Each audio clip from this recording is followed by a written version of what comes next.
We continue tonight our look at the issue of bullying and how we as a community can start resolving this troubling issue. From educators to mental health professionals, law enforcement, and even students themselves, we've uncovered a wealth of resources available right here in Central Florida, but each has a common theme: communication. Do you regret telling her to toughen up, to let it go, to move on? Do you regret how you handled it? I didn't know any better.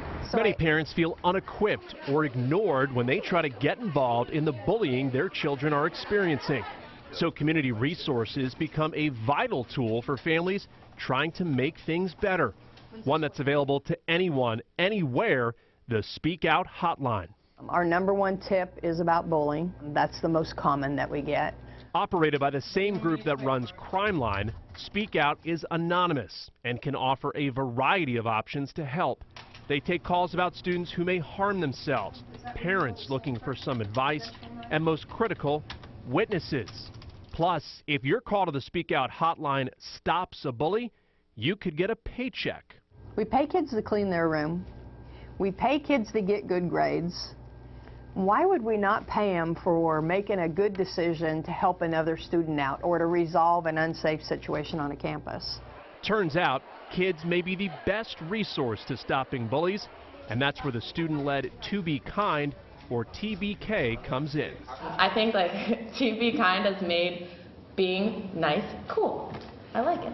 Started by the leadership class at Lake Brantley High School, TBK teaches acceptance and promotes on campus every day the power of nice. People don't realize how much going around and just waving or just smiling at someone can change their day. And these students practice what they preach through social media and outreach.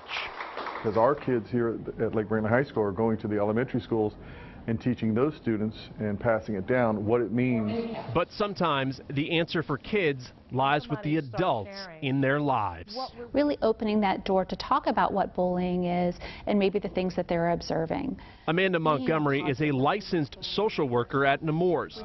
She emphasizes the good impact talking out the issues can have, from law enforcement to school leaders and mental health professionals. All say communication is key. Parents talking to their child, contacting the school when bullying is ongoing or when there is physical violence, and calling Speak Out or 911 if someone is in danger or on the verge of harming themselves. I think the most important thing that parents can do is recognize that they're not the only ones at this, that it might be time to seek out a professional, mental health professional, to kind of help them and their children through this path. You guys are separating yourself. So many people have been reaching out to us here at WESH this week, offering up a wealth of resources for parents, and we do have all of those posted up on the bullying resource page, which is on WESH.com. And Meredith, you and I have met with a number of folks this week. There is that common theme: communication between parent and child on the topic of bullying, but oftentimes it can be difficult for the parent to know how to open up that conversation and engage in a healthy dialogue. So it's an important topic that we will continue to cover here on WESH 2 News. And really just the big thing is getting involved. So many parents, whether it be in school, after school, and especially on social media. And of course, there really isn't an easy situation. It's very difficult to handle when you see a child hurting. You want to fix it now. And tomorrow we take on another tough subject area for parents. Are you raising a bully?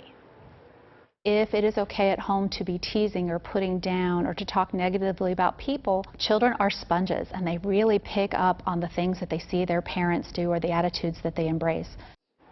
Why kids bully and how parents can change the behavior before it's too late. That's tomorrow on WESH 2 News at 6.